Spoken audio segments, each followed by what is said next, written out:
नमस्ते साथियों, स्वागत है आप सभी का आपके अपने चैनल लर्नोलॉजी अड्डा में। कल और परसों आप लोगों ने देखा कि पैट का पेपर हुआ। पूरे यूपी में ट्रेनों में भयंकर भीड़ थी। इतने परीक्षार्थी थे पेपर देने वाले कि ट्रेनों में जगह नहीं थी, बसों में जगह नहीं थी, और यहाँ तक कि जिन जिलों में पेपर देने गए थे लोग, वहाँ होटलों में भी जगह नहीं थी। इतने तो हमारे देश में बेरोजगारी है। तो इस हिसाब से हम समझेंगे कि अगर इतनी बेरोजगारी है तो लोगों ने पेपर दे दिया। अब 11 सितंबर को यूपीएसआई का लास्ट डेट है फॉर्म भरने का, तो लोगों ने लगभग उसका भी फॉर्म भर दिया होगा और सब ने फॉर्म भर ही दिया होगा। और काफ़ी लोगों की तैयारी बहुत अच्छी चल रही होगी, बहुत पहले से। 2021 के पेपर देने के बाद जो सेलेक्ट नहीं हुए होंगे और तैयारी कर रहे होंगे तो वो उस दिशा में हमेशा से काम कर रहे होंगे। और कुछ लोग वैसे होते हैं जो अभी फॉर्म भर चुके होंगे, अब वो तैयारी स्टार्ट करेंगे। तो ये लाजमी सी बात है कि उनसे तो आप पीछे रहोगे, लेकिन ऐसा नहीं है कि आप उनसे पीछे रहोगे, क्योंकि सिलेबस तो जो है वो सिलेबस यूपीएसआई के नोटिफिकेशन में दिया हुआ है। अगर आप भी आज से ही उतना मेहनत करना स्टार्ट करते हैं, वो तो रिवीजन मोड में है, जो पुराने पिछले तैयारी कर रहे हैं जो बहुत दिनों से, वो रिवीजन कर रहे होंगे।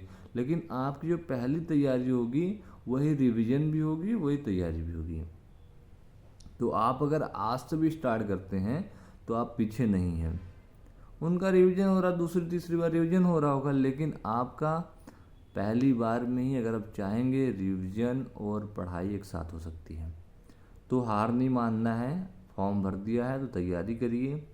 हिंदी के लिए कौन सी बुक लेनी है सारे यूट्यूबर बता रहे होंगे, आपको जो अच्छी लगे बुक पढ़ो। लेकिन ये होना चाहिए कि जो सिलेबस हमारा नोटिफिकेशन में दिया हुआ है वो सिलेबस उसके आप जाकर एक बार इंडेक्स में मिला लीजिए, वो है कि नहीं। वैसे पढ़ने को आदित्य पब्लिकेशन, अरिहंत और ये लुसेंट की सामान्य ज्ञान, बहुत सारी बुकें हैं हिंदी की जो पढ़ने के लिए। लेकिन जो मैं 2021 वाले भी एसआई के पेपर में पढ़ा था और इसमें भी पढ़ रहा हूँ, आदित्य पब्लिकेशन की बुक है, और मेरे 40 में से 36 क्वेश्चन सही हुए थे पिछली बार वाले में। ठीक है, तो आज मैं सब में नंबर बता दूंगा किस किस में कितने क्वेश्चन सही हुए थे। तो 40 में 36 हुए थे मेरे हिंदी में। और रीजनिंग मैं किसी भी बुक से नहीं पढ़ता हूँ, रीजनिंग कोई सब्जेक्ट है ही नहीं।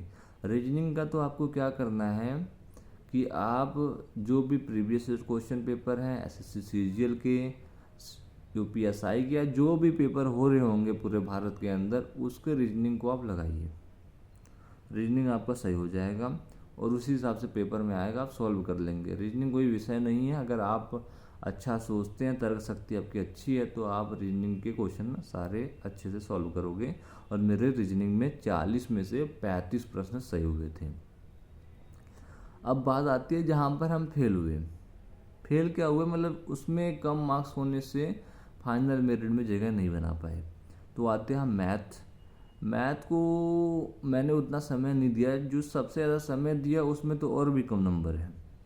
तो मैथ क्या है, मैथ में जितनी आप प्रैक्टिस करोगे उतने ज़्यादा आपके नंबर होंगे। मैंने प्रैक्टिस भी नहीं किया, और अर्थमेटिक मैथ को मैं एक प्रीवियस ईयर क्वेश्चन पेपर से देखता हूँ और उस हिसाब से करता हूँ। लेकिन इस बार ऐसी गलती नहीं करनी है। इस बार मैं भी कोई भी बुक हो जिसमें प्रैक्टिस सेट हो, चैप्टर वाइज उन बुक को लेना है और रोज़ करीब 50-50 क्वेश्चन लगाने हैं हमें हर टॉपिक से। आज अगर हम प्रॉफिट एंड लॉस के 50 क्वेश्चन लगा लिया है, तो कल हम अब वर्क एंड टाइम, ट्रेन, इन सभी क्वेश्चन लगाएंगे, 50-50 से लगाते रहेंगे। ठीक है, तो इससे हमारा रिदम बना रहेगा और सारे चैप्टरों को हम छू पा रहे होंगे। तो इस तरीके से हमें करना है। और इसमें मेरे 40 में 28 प्रश्न सही हुए थे। कितने? 40 में से 28 प्रश्न सही हुए थे। तो हम लोग आगे अब सबसे लास्ट में बात करते हैं जीके की, जीएस की, और जो मूल विधि है उसमें कितने नंबर आए मेरे। तो आप लोगों को बताता हूँ कि उसमें मेरे आए 40 में से 24 प्रश्न सही हुए, लेकिन फाइनल मेरिट में मैं सेलेक्ट नहीं हो पाया। तो ये तो थी मेरी कि कैसे कैसे कितने में कितना नंबर आया। ठीक है भाइयों, तो इस तरीके से आप लोगों को भी तैयारी करनी है। और आप लोग लेट नहीं हैं, कोई भी लेट नहीं है।